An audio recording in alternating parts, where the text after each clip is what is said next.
God, I've started off the year crazy, right? Let me tell you a story. The beginning of every year, so I run a studio, and this will be our 11th year.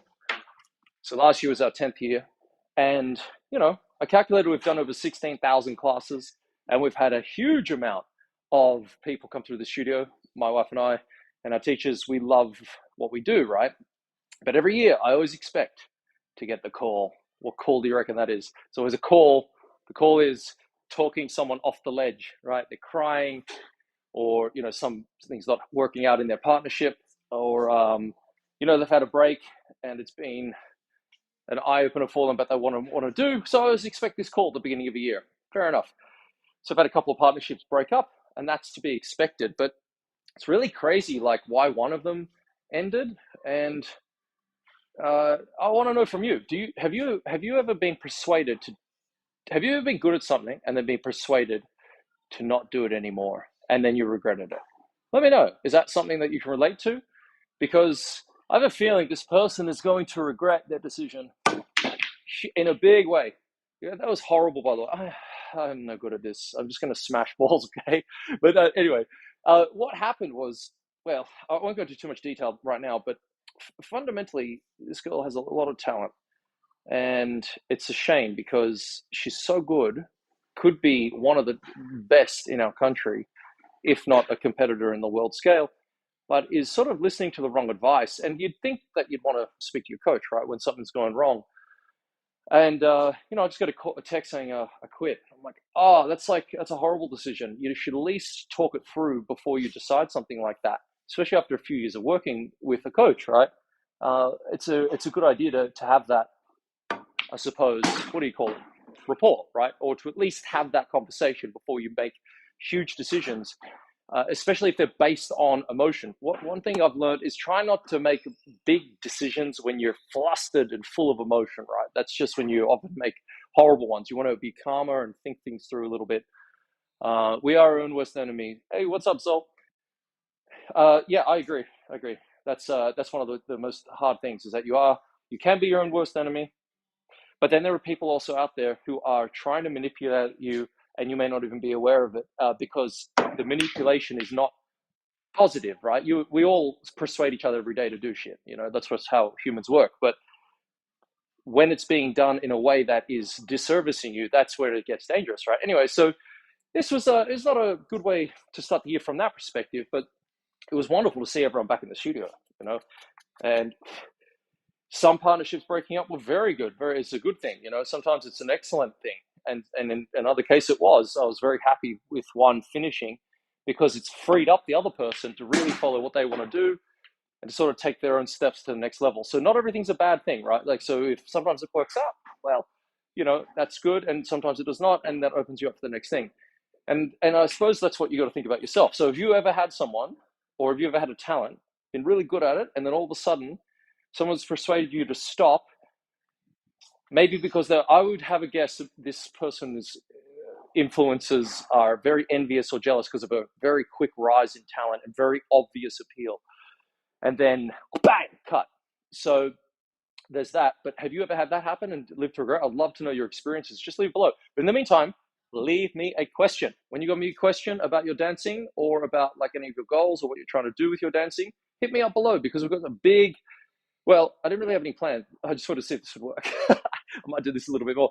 But we've got a launch coming up soon, all right, of Ballroom Mastery Academy. So I'll talk to you about that in a second. But hit me up with the cues. Questions are the answer. Maybe. I don't know. Anyway, let me play a little bit more horrible pool. So, all right. There was always that way to start the year.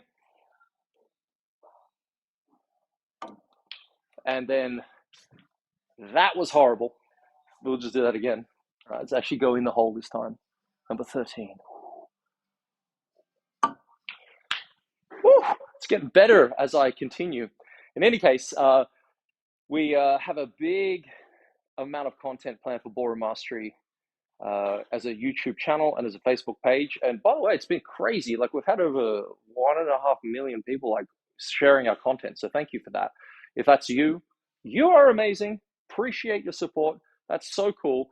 But between you and me, there are some freaking people that are 2 cents shy of a dollar, right? They're just a little weird, some weirdos out there, some very strange people out there commenting. But that's what happens.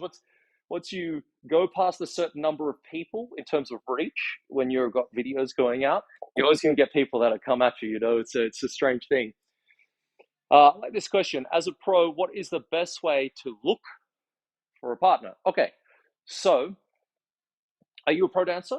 Okay, and that's a good one. That comes down to positioning, right? Okay, so if you're a professional, I don't know your background, so it's very hard to give a prescription, right, in that sense. But I'll just take a few guesses. So if you want to leave in the window a little bit of more information, are you a professional dancer? What style? Where do you currently live? And then what sort of age bracket? So you want age, your current location, and then what are you actually looking to do with your dancing? All right. So if you are a professional, this is important. So professionals, when they dance, please let me know if you can't hear me. But professionals are not only people who get paid to dance, i.e., lessons, performances, and that sort of thing, but it's a continual daily grind if you're a professional. You're dancing all the time, right? So, as a pro, supposed to look for a partner. All right.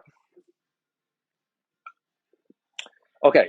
So, I'm going to give you a story whilst you're filling out that detail. If you're a professional, and well, when Alice and I were in England, it's probably the easiest way to explain how serious dancing gets and how level dependent partners are. So you just need to think for a second, right, of a pyramid. Here we go, right? Dallas 32, West Coast swing, sweet. Right, so you got your pyramid, yeah, down the bottom is all the people that don't dance. The tier just above that's all the people that social dance. The tier above that is people that are hobby dancers. They might do it on the weekends and do a class a week, maybe a private lesson a week.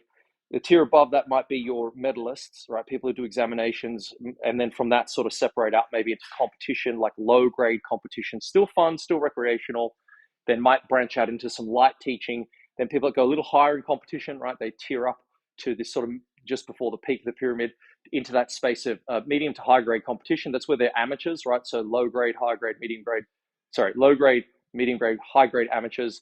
Generally, they're like state champion, national champion sort of area when you're in the top open echelon of amateur. Then you convert to pro at some point, and every discipline's a bit different there.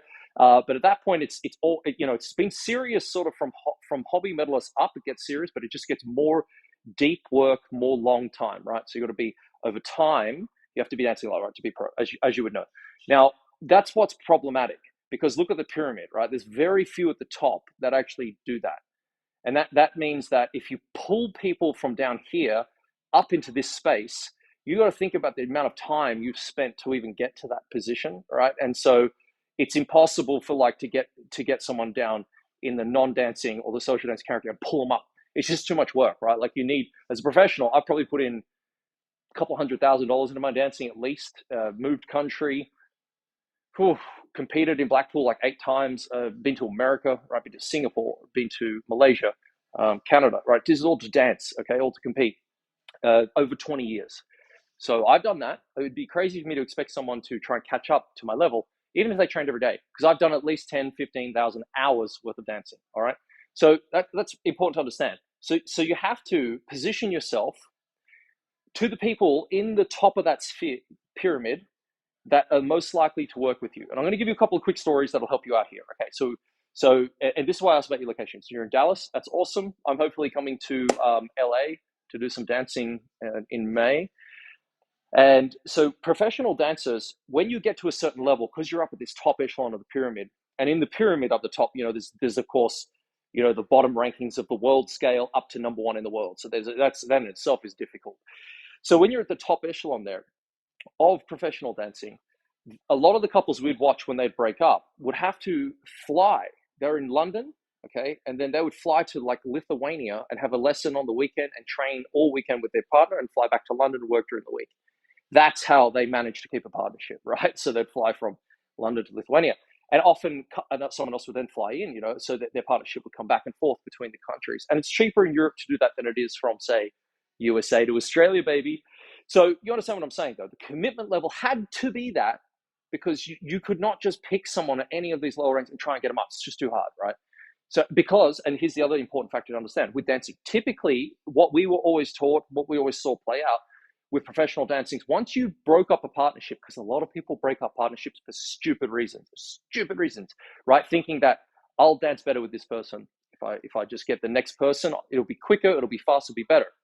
And I have a lot of case studies that just show, you can see the dance, it's not the same when you break up a partnership. So, and the reason for that is it takes at least 2 years once you find that person to just like assimilate, right? To come together, to actually be able to unite and feel each other's bodies properly and to understand, lead, and follow. Right here, Mirko and Adita are dancing on the screen. If you don't know who Mirko is, Mirko Ghazali, one of the fastest top professional rising champions in the world ever. In his early 20s, he was winning Blackpool with his partner Alessia, and still to this day, I think the best ballroom couple ever. So he's with a different partner there because they broke up for various reasons. But that would not have been light. But they don't dance the same in that sense as he did with his first partner. And that's what happens. It takes so much time. You develop your own flavor and style. So I know this is a long answer, but I just want you to have encouragement and understand what you're looking for, right? So you may need to move if you're a professional and you're dead serious about your dancing. You're gonna have to be willing to move. That's always my strong opinion is if you're really serious, you want to make it happen, you've got to go to where it's happening. Like if you wanted to be a famous country singer, go to Nashville, right? Don't come to Hobart in Australia. Not a good idea. Why do that, right? So you got to go to sort of where the action's at. Second thing is then how do you market yourself? I would go pretty heavy into like talking to studios. Obviously, I would even invest. Like if I was a professional, what would I do? I would put an ad up because it's just what I know. I know marketing. And then I would host some tryouts. I know with Brian Watson, who when he was looking for a partner, would like interview. He was like that. He would interview some of his potential candidates in the circle because in the top part you will have a network, right? You will know who to talk to. So you got to reach out to your network. You got to potentially be willing to move, have someone willing to move to you, and then make your plans from there. Anyway, I'm not sure if that helps you at all, but it's good to just know that it's difficult at any level. Just because there's more people down here, it doesn't make it easier. It's sort of better when you've got a more committed professional up here. It's just harder to find, sometimes you've got to wait for people to break up. Don't go and do that intentionally, right? Sometimes you just got to wait for things to happen.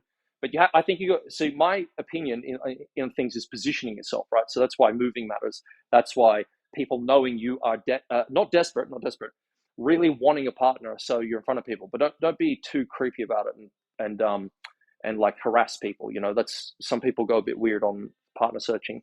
It's what I need to hear. All right, man. Oh, that's awesome. That's awesome. Well, look, I mean, good luck to you. I think it's great. 32, professional as a dancer. I gave myself, we had decided to have a family and cut our career much shorter it's weird saying career in dancing, but we decided to have a much shorter period in our dance, right? Because we want to have a family. But we were going to give ourselves the age of 40 to travel the world dancing, right? So it was like that idea of doing it full time for real.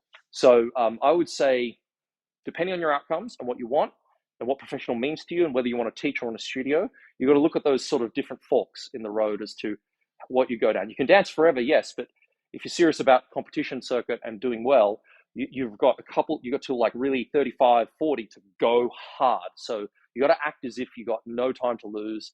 But if you're not worried about competition necessarily and you just want to find someone at your level, you got time. All right. Adela, hello. I'm a beginner ballroom dancer. Yes. Do you consider we must have strong legs for dancing and prepare them with exercises? What do you think?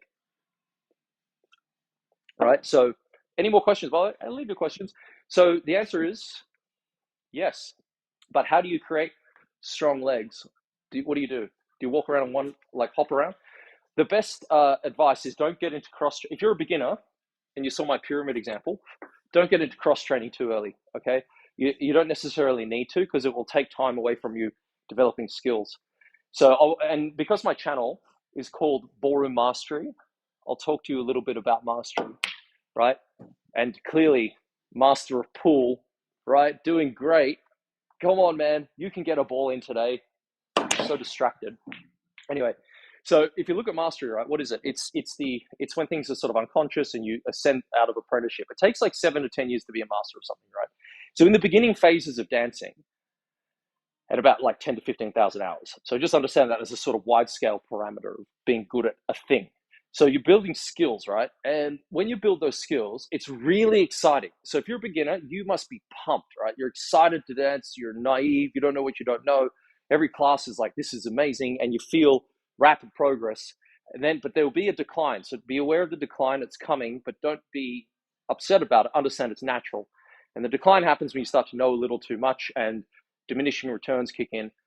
And what ends up happening at the beginning is people want to do everything. I want to do classes. I want to do privates. I'd like to do competition. I want to do medals. Like they get so excited, they overcommit, and rather than building habits of practicing, say, every day. So one of the first things you do is rather than worry about cross training, which you don't really need to do for quite a while, in my opinion, right? You can do whatever you want, but you should just focus in on dancing every day. That would be more helpful, like 10 to 20 minutes every day, much more important than doing than going to the gym 3 times a week for dancing. Do you understand? Right? Like a lot of people make that mistake. I'm going for dance. I'm doing yoga. I'm doing adult ballet for my dancing. It's like, what? How aren't you practicing? Oh, I do that in class. It's like, that's not practice, you know? So you're not actually building skills. So it's really fundamental that you, although you're excited, is to just focus it in and pay in advance, right? Play the game and pay in advance, meaning do the work that no one's expecting you to do if you really want to make yourself as good as you can. Do more classes, right? And then lean into the practicing side by doing a little bit every day. Even if you do 5 minutes a day, right? That actually doesn't sound like a lot, but if you just get up in the morning, and I'm not going to say don't do exercise. You can do exercise for dance. You stand on one leg, right? And you can do like little thigh exercises, you know, and you can sort of do like samba exercises, boom, right? So you can do things to warm up your body, and that you can do like 5 minutes, right? Just like bouncing around on one leg, you know. Ballroom dancing, you can go and stand up on one leg, right? And just practice balance. 5 minutes of that's fine, right? Then go into the skill development. Make sense, right? Hope that helps. Let me know how your what's it called? How your progress actually goes. And do you have any other questions on ballroom dancing in itself? You're like, what anything that you found hard, what you should focus on? Because I might just talk about that in a second as well. As I've got to sink a ball first, though, and watch some of this dancing. I need to make sure a ball goes down the hole, though. So I'm not, yeah, there we go. So I'm not losing it. Okay.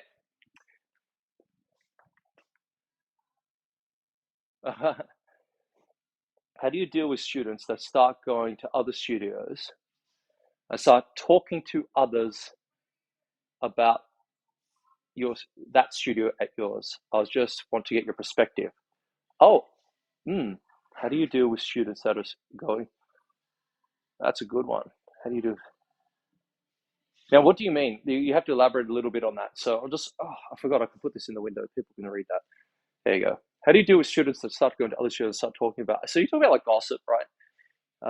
Be a little bit clearer. Like, are you worried about people gossiping about you, about talking about you, about talking about you specifically? Do you run your own studio? Because one of the things with me is I've got to hit one of these balls for the love of God.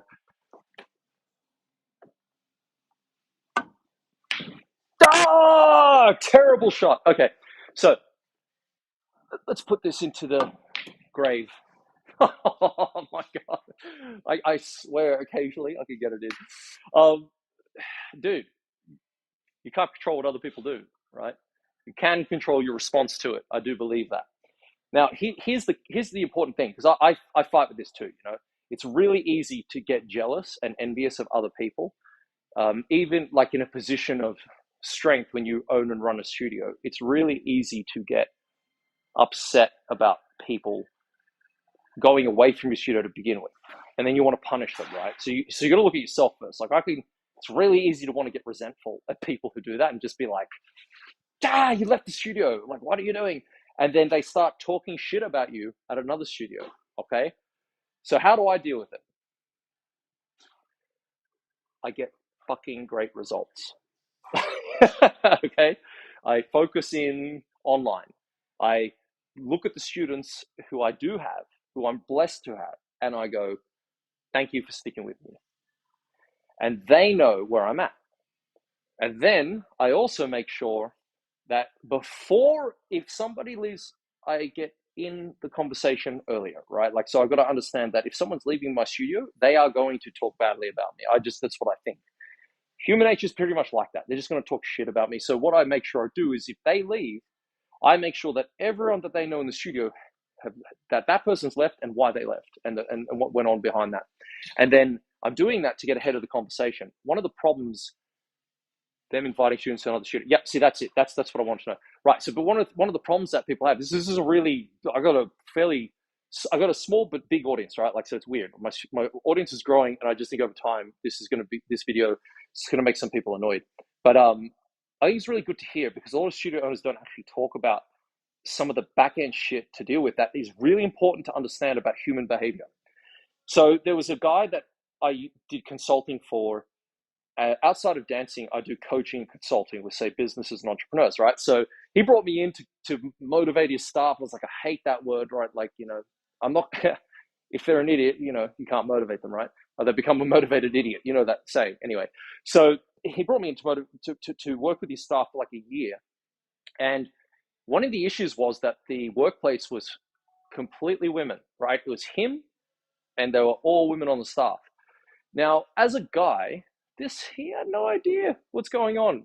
I was like looking around. I knew some of the ins and outs of what was happening. He was never getting ahead of the conversations, right? So I'm going to come to the other point in a second.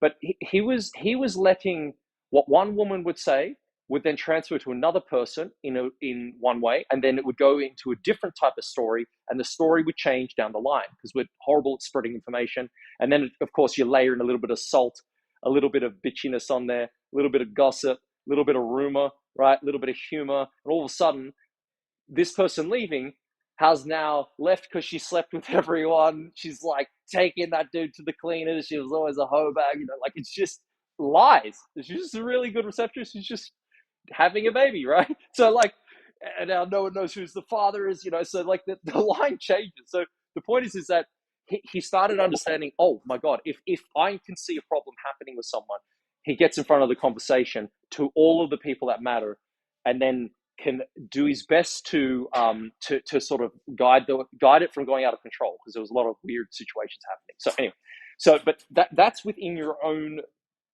clientele. Outside of, and so that's important to have that dialogue anyway, because it builds trust and people understand where you're coming from and they've chosen to stay with you, so thank them. When it comes to people trying to invite them to other studios, this happens all the time. It's a free market, a free economy. I don't give a shit. If people don't value my dancing or teaching, I just let them go, right? Like, plenty of people, you know what I mean? Like, there's people that don't know who I am. I would love them to come and dance. I just don't have, I have a waiting list at the moment for lessons, and that gives me strength. So I'd say if you fill your books, you'll feel more confident about this if you've got no time to take anyone, right? If you fill your classes.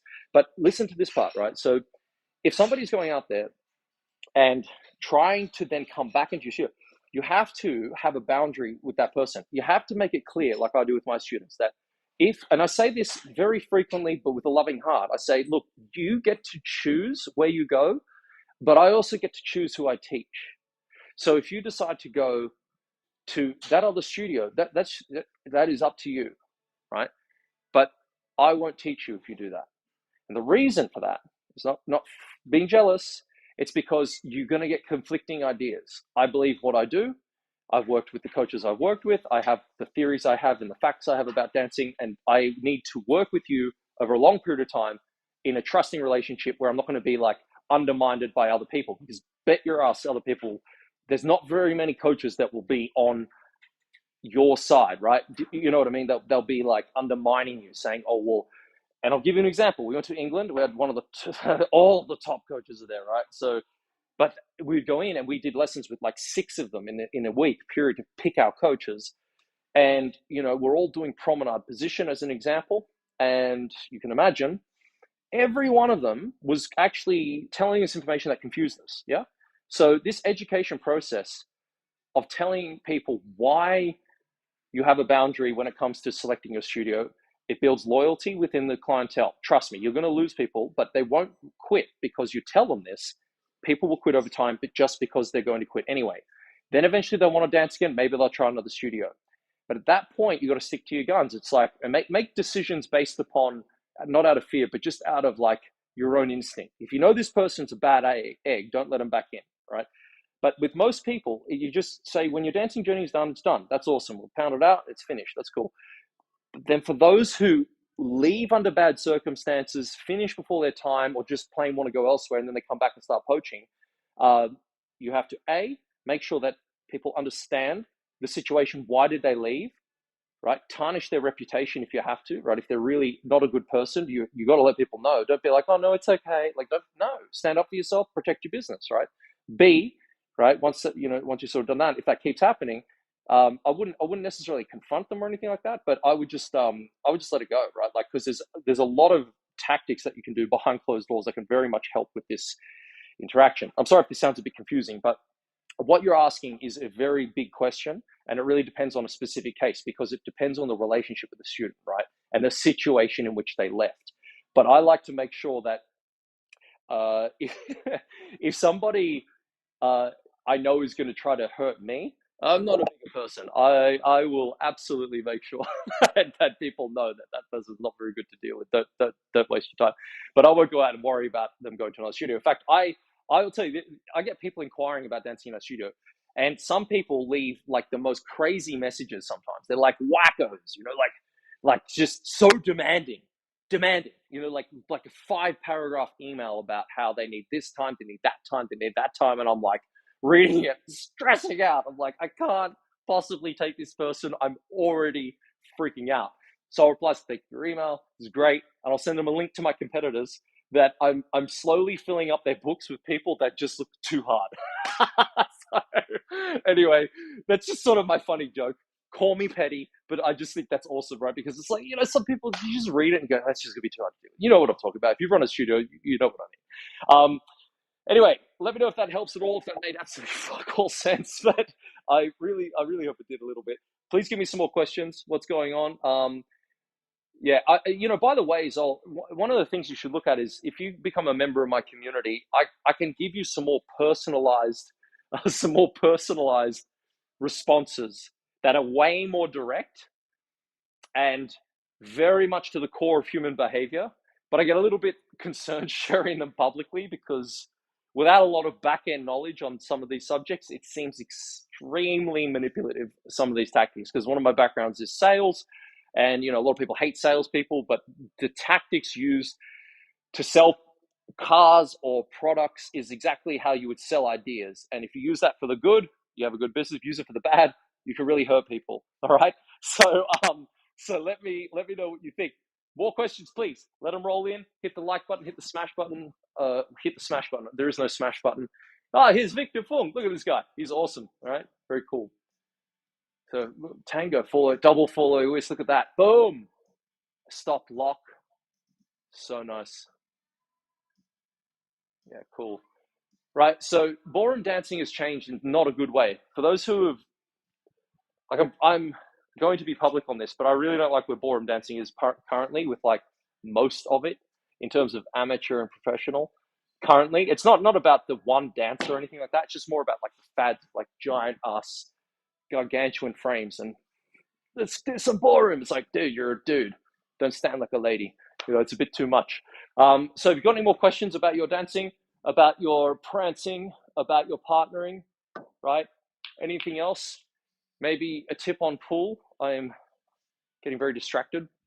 Okay. But one of the things that I remember learning about, do you know what's changed really in ballroom dancing? Let's say, I'll tell you something interesting, by the way, about dancing to start with, to frame this right. So dancing for like 30 years in the early 1900s, so like 1920 to 1950, I think, so something loosely like that. Ballroom dancing was taught for free over the radio, right? Over the radio. The BBC, British Broadcasting Radio, would air lessons for free over the wireless, right? And people would learn to dance and then go to halls, practice their ballroom dancing moves. It's pretty cool, isn't it? And I remember someone complaining once, because I did a podcast, and they were like, I need to see you. You can't explain dancing. And I was like, turns out a whole nation learned ballroom dancing for free over the radio. I wish I knew that at the time, though, when he said that. Now, one of the main things that's changed since then, fundamentally, is what? Do you think it's the feet? Do you think it's the lady's position? Is it the frame? Is it the way we hold? What is it? So, what's up, Yorick? Welcome back, man. Welcome back. Welcome back. Oh man, I got lots to share. I love this. So, what is it? Think about it. Look at the dancing. If you could see that, I know in tango there's a lot more of this. Where's my purse? Okay, where's my purse? Right, ladies loving to do that a lot more. Okay, and I've got long hair now, so I understand. I understand that feeling. Okay, but it's actually the hold. The hold fundamental. So feet are still should pretty much be the same. There's some new steps, but the technique is largely unchanged. Right, and good. I hope so. And that's what I'm worried about. I really worry sometimes about like the technique going out the window. Right, because that's. I was watching a ballet performance today with my little daughter, and she's 4. And I was watching the professionals, and I was like, great, ballet, these ballet dancers, it's largely unchanged technique from what it was, when it hit its sort of peak of development. Good. You don't want ballet starting to be like, now we lean back on every step. Right? No, right? Like that fundamental step. So the hold is what's different. So when you watch ballroom dancing, you watch 1990s ballroom dancing, the hold looks one way. 2000s is sort of where I think it got really like right on point. And now it's just going a bit crazy, right? Like in that sense. And sure, like everybody might do it, so everyone thinks it's good. But that, my opinion is, it doesn't look very good at all, right? Because you can't tell who's the man, who's the woman. Someone's a bit stronger than the other, and there's no real character to it because everyone looks the bloody same, right? It's not a sport, it's an art, you know? All right, so here we go. If I'm a beginner, how many styles I must practice in an hour class? I don't know. So I don't know. I'll tell you what we do. What we do though, right? So we have a class that we'll teach. We have 3 main classes that we run for different types of people and different types of levels. So the metal class is a technique class, and in that we will teach 3 styles: ballroom, Latin, and New Vogue. In that class, right? Ballroom, Latin, and New Vogue throughout, and in that generally 1 dance in each. So let's say 3 dances in the 1 hour class, and that's maximum because in one dance we might teach 2 to 3 to 4 figures.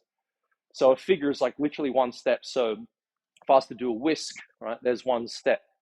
If I was to do a chasse after the step, there's 2. That's 2 figures. And then maybe a spin turn, there's 3 figures. That's plenty. That's in waltz, right? There's 1 dance and then 3 figures. That would take me 20, 25 minutes to teach, but it wouldn't be very well, right? Because we'd have to repeat that again and again over weeks and weeks. But the brain can't process that much information. So less is more, right? So fundamentally, and that's why I can't answer your question. I don't know what type of class you're in. It's so if you look at a class that is very social, sometimes you might do whole routines and think that's great. But how deep did you go on the technique, right? So there's only so much your brain can handle and process. And I've learned this through trial and error. I have done some terrible classes where I'm like, oh, I walked away to it. I hope they come back. Hope they come back next week. And they did. Thank God. And then I realized never do that again. And what did? I taught too many steps in the 1 class. And at the end of it, you see people's like the life was sucked out of them. They were just too overwhelmed. And then their recollection was not very good either. So, it's horses for courses. But from your perspective, 1 class is, and do it really well is great. And if you do another class, it's a bonus, in the same night. That's great. That's plenty, What matters is actually the repetition of what you did. So if you can repeat that lesson when you get home real quick, like just run over it, that's going to anchor it in your brain much quicker. And then the next morning, go through it in your head, you're going to have more recollection, and that's how you actually build habits a bit quicker, okay? So that's the question there. Thank you. Ulrich, what's up, buddy? Here you go. Ulrich's washing hands. Yes, you are. Wash those hands, buddy. I love that.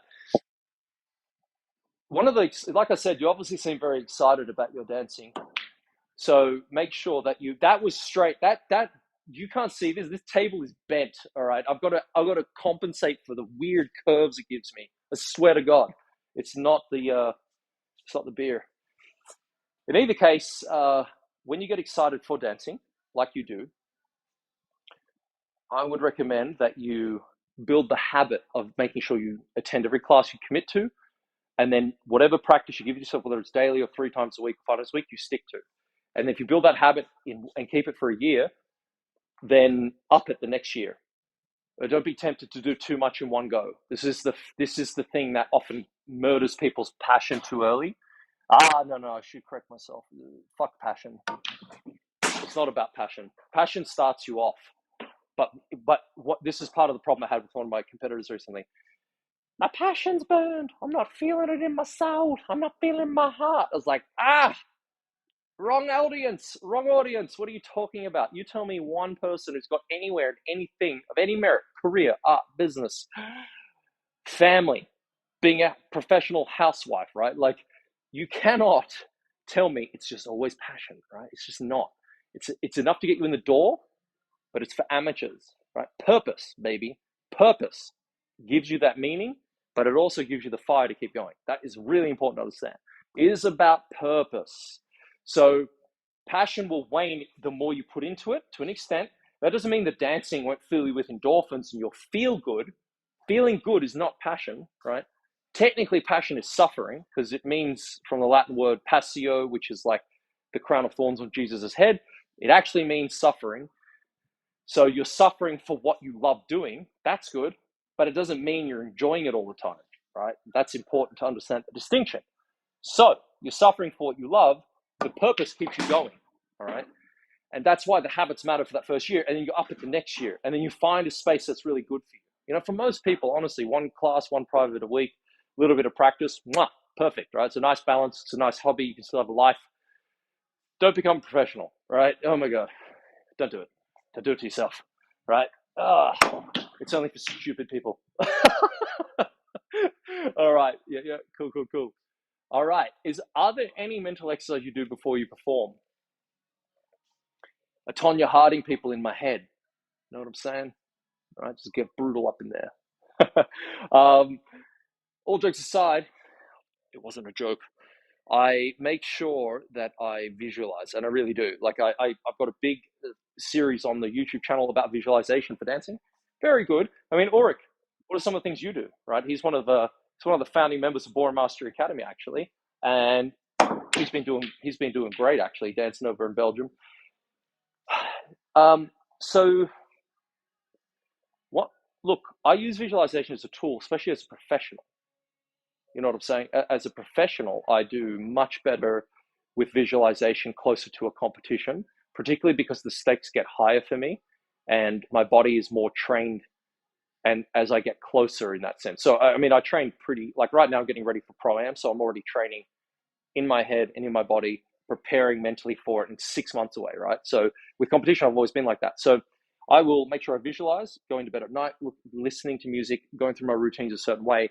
But one of the most important things I do, and this is a whole module in Ballroom Mastery Academy, so you should probably look at it. Even though it's not necessarily about West Coast swing, there's a lot of principles that we will really fundamentally understand that will translate. And you will, by the way, you'll teach like a rock star. If you like anything I'm saying at all, this will blow your head off. There's 100 lessons in this, and there's a whole module on going from the studio to the stage. All right, and in the studio to the stage part, it's preparing for competition, preparing for performances. What you should do 30 days out, a week out, a day out before the competition. Then what should you do after it? This is the stuff like nobody plans and thinks about when it comes to competition. Even top graded amateurs, they just treat it as another day in the office, so to speak. And it's not. Like I've interviewed some of the world's top dancers and asked them, like, what do you actually do? Because you're in every country every week, you're doing this, you're doing that, you're taking lessons. How do you actually live and dance and train and all that? And there's patterns, right? So there's things you should do and not do, depending on when that competition is, you know? And here's what people get wrong. Are you ready? This is what happens. People don't dance as they want to look on the floor. Say it with me now. People don't dance as they want to look on the floor. I'll give you an example, right? So people are here and then they learn a step. Let's do a New Yorker, right? So people are learning a step in New Yorker and they're learning to step through, put their hand up, right? They're looking like this. Then they get a lesson, and the lesson's like, okay, when you do your New Yorker, right, make sure that you put your hand up here, right? Okay, but also it's got to go boom, right? You've got to get the hand to go, right? Or up, da, or you go up on the toes, right? Either way, when you do all those actions, you can feel there's like a body action, right? Boom. And so that's, all right, so there's a lot happening, but let's say you learn that in the lesson, parts of that, what to do. And then you go and practice. And how do you practice? So you see the problem here? And you're like, I'll do it later, because your body is lazy. Your brain is lazy half the time. It doesn't want to do the work. And so you'll say to yourself, I'll do it later. I don't feel it right now. I'm not feeling passionate. And so what ends up happening is you'll do half an hour of just like really average movement, not really stretching your fingers. Everything's not lined, like you're just doing basic, not dancing well at all. But then maybe for like 5 minutes, you start putting some energy in, putting some music on maybe, which would be great, right? Because you're a dancer. And then you start practicing a little bit. But now your body's confused. Your body's like, I don't know what's going on, right? Like, do I do it like this or do I do it like this? And what's going to go to? What is the easiest thing to do, right? So the easiest thing to do is the path of least resistance. So if you've trained your arms and body to be like here, but this is so hard, you can't even straighten your arm, right? You can't get your arm back. That is, in your brain, the hardest point to ever get to. You haven't trained enough. What fires wires, you have not done that. And so you confuse yourself. So most people, when they're practicing, the way I separate out is like this. When there's when there's no music on, you're in your body, right? You're really technical. You're like thinking, okay, I settled my hips, I settled my shoulder weight, I rotate through the thigh, right? And my feet collect, I step, right? I put my hands up and out, right? Like I position them, I make adjustments, my head's up, swoop, right? Like you make all those adjustments, okay? And you practice that. When the music goes on, you have to forget all that and pretend as if like it's all there in one go. And so you have to forget that. So music off, technique in the body, music on, nothing in your brain, empty, okay? And you're trusting your body to do what you just practiced. And you have to flip between the two. That's one of the sort of, you're trying to use the technique to challenge your body to stretch you to a position you've never been to before in your life. And it's not good, it hurts, it's hard. And you're doing that enough so it becomes easier. And then you use the music, so you're doing it to the music, obviously, but you're not as in your head as you were without it. You understand? Like that's one of the important things. But you just separate it out. When the music's on, you got to let everything just go, trust your body, and if what doesn't work will feed back to you in a little loop.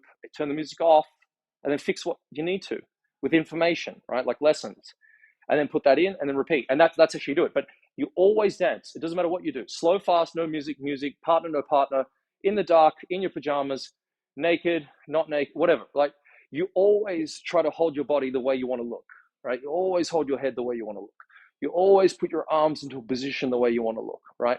You know, even my hand has an energy to it. It's not here. It's not a claw, right? My mate had a student last night who looked like an ape. It was fantastic. He came in from Christmas. He was like swinging his arms for some Latin, and he looked like an ape, you know.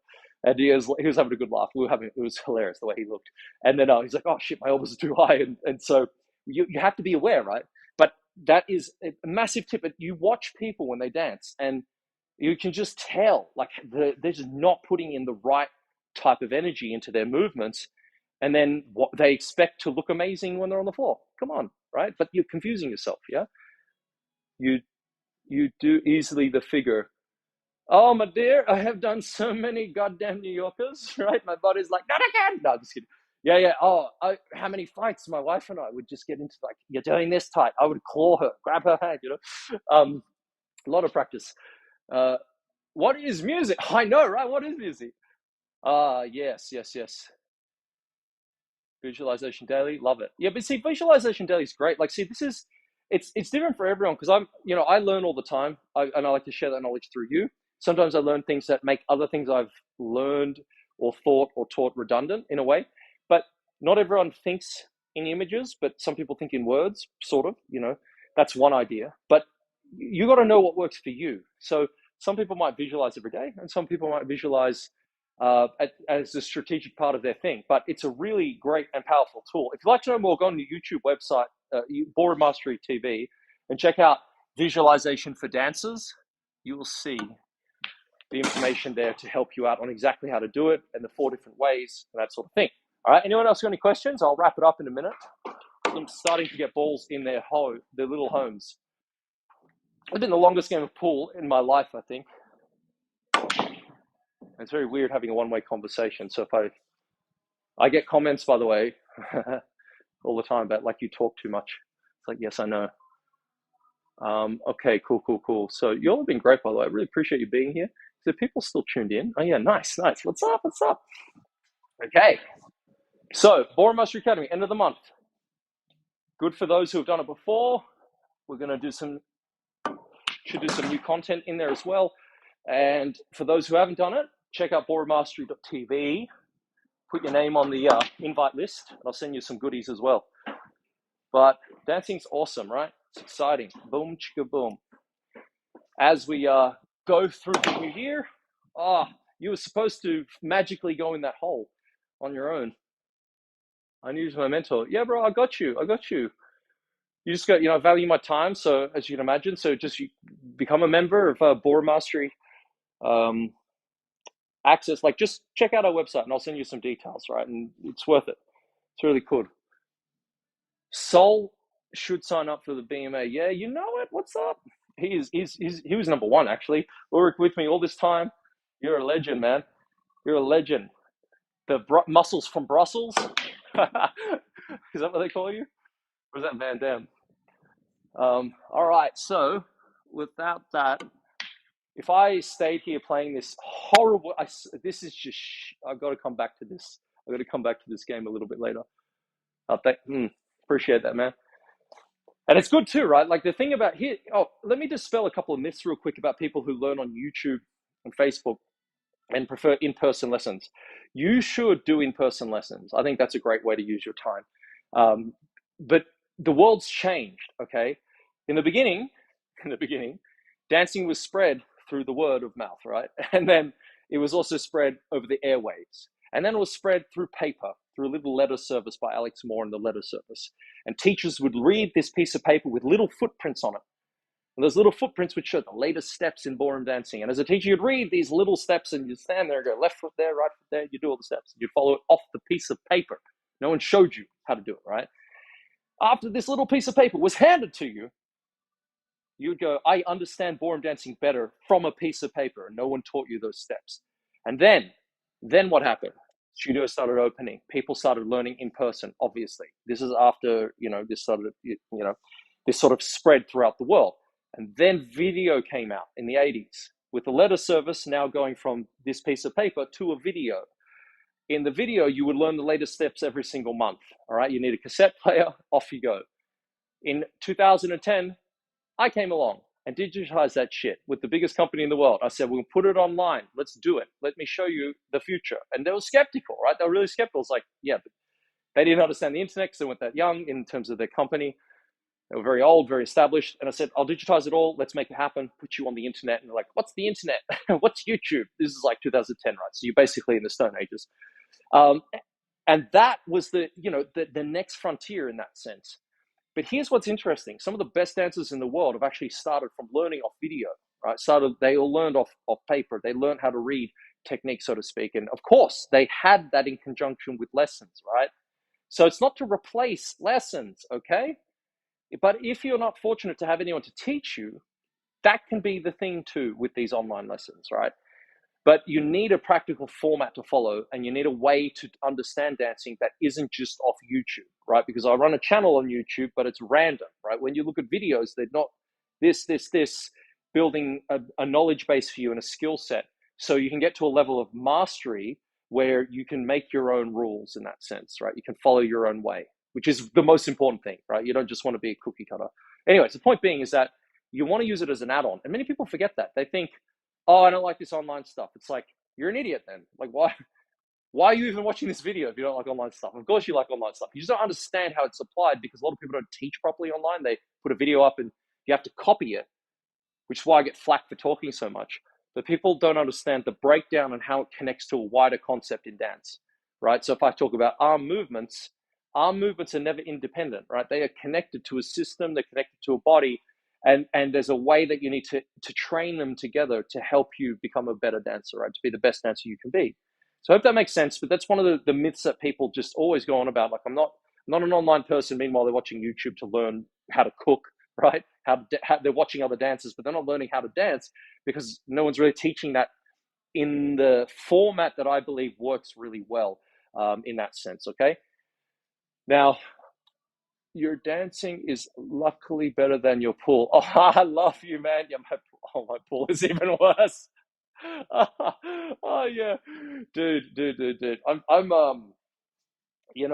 the typical man. I'll just do like one shot And then I'm not even, oh, dude, that was amazing. That was like, you sit backwards. I meant to do that. Okay. That was the way. Okay. So, yeah, you're right. So it's to give you a leg up. I totally agree with you. So for anyone out there who's worried about online things, don't be, right? Just embrace it. Embrace chat GPT, right? So did language protocol, whatever it is. Anyways, it's awesome, right? Because AI, it's here, right? It's already happening, right? It's the way things are going to go forward. So I appreciate your being here. Thank you for letting me waffle on so much. And I will leave a little link up in this window. www.ballroom. Oh my, I can't even spell. .tv. We're going to smash this together. It'd be fantastic. All right, let's do that there. Put it there. Check out the information and the other products we have. If you love the channel, support it. Okay. The more it's supported, the more I can do. By the way, if anyone is in Europe, I would like to come over there and do some workshops. I'd also like to do some in LA. So if anyone's there, shoot me an email. Let me know about some studios and locations. That would be the spot to recommend it to do. That would be wonderful. Okay. Thank you all. Have a wonderful night.